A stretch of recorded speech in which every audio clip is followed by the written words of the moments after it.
যেই কথাটা আমি বার বার বার বার বলে এসেছি, কেউ যেন আমাদের নাম ব্যবহার করে, এই দলের নাম ব্যবহার করে, বিএনপির নাম ব্যবহার করে তাদের ব্যক্তি স্বার্থ হাসিল করতে না পারে। যে কোনো মূল্যে দলের সিদ্ধান্তের পক্ষে আমরা সকলে একমত ঐক্যবদ্ধ থাকব, এই একটি শপথ।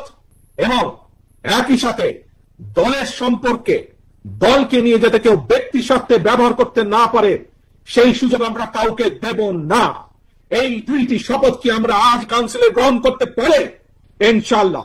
অত্যন্ত গুরুত্বপূর্ণ বিষয়, কেউ যেন আমাদের নাম ব্যবহার করে জনগণের মধ্যে আমাদের সম্পর্কে বিভ্রান্তি ছড়াতে না পারে, এই ব্যাপারে আপনাদের প্রত্যেককে দায়িত্ব গ্রহণ করতে হবে, প্রত্যেককে কর্তব্য পালন করতে হবে আপনাদেরকে, যাতে করে দলের কোনো বিভ্রান্তি কেউ ছড়াতে না পারে দলের সম্পর্কে জনগণের মাঝে। ধানের শীষের যে কয়েকজন নেতা কর্মী আজও বেঁচে আছে, আজও গণতন্ত্রকে প্রতিষ্ঠিত করতে চায়, আমাদের সামনে একটি লক্ষ্য থাকতে হবে।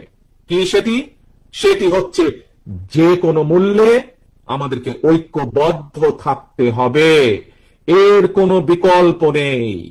আমাদেরকে থাকতে হবে ঐক্যবদ্ধ। যে স্বৈরাচার তো বিদায় হয়ে গিয়েছে, পালিয়ে গিয়েছে, কিন্তু অদৃশ্য শক্তি কিন্তু ধীরে ধীরে মাথা চাড়া দিয়ে উঠছে।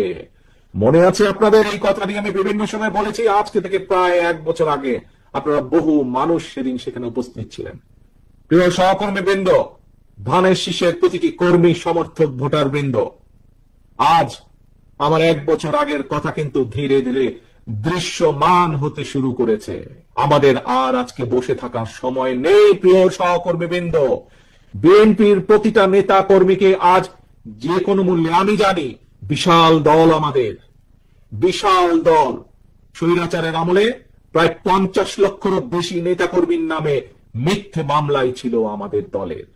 এত অনেক পৃথিবীর অনেক দেশ আছে যেই দেশের টোটাল জনসংখ্যাও এর থেকে কম, এত সংখ্যক নেতাকর্মী আমাদের। থাকতেই পারে বিভিন্ন নেতাকর্মীর বিভিন্ন মতামত, থাকাটাই স্বাভাবিক, কিন্তু দলের যখন একটি সিদ্ধান্ত গৃহীত হয়ে যাবে, আমাদের কাজ হচ্ছে দলের সিদ্ধান্তের পিছিয়ে এসে দাঁড়ানো। কারণ আপনারা কি কারো ব্যক্তি কর্মী, নাকি আপনারা ধানের শীষের কর্মী? বলুন তো আমাকে, কার কর্মী আপনারা? আপনারা কার কর্মী? কোন ব্যক্তির নাকি ধানের শীষ? ধানের শীষের কর্মী আপনারা, জাতীয়তাবাদী শক্তির কর্মী আপনারা।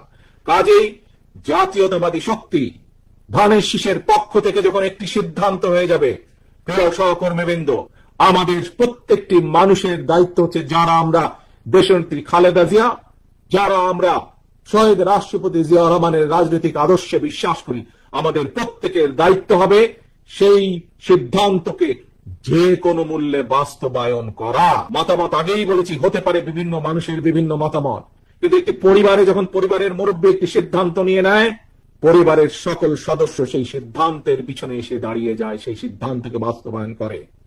বিএনপি একটি বিশাল পরিবার, লক্ষ কোটি এই পরিবারের সদস্য সংখ্যা, কিন্তু বিএনপির নীতি নির্ধারক মন্ডলী হচ্ছে এই পরিবারের সদস্য, সেই মুরব্বী, সেই পরিবারের মুরব্বী, বিএনপির মুরব্বী নীতি নির্ধারক মন্ডলী।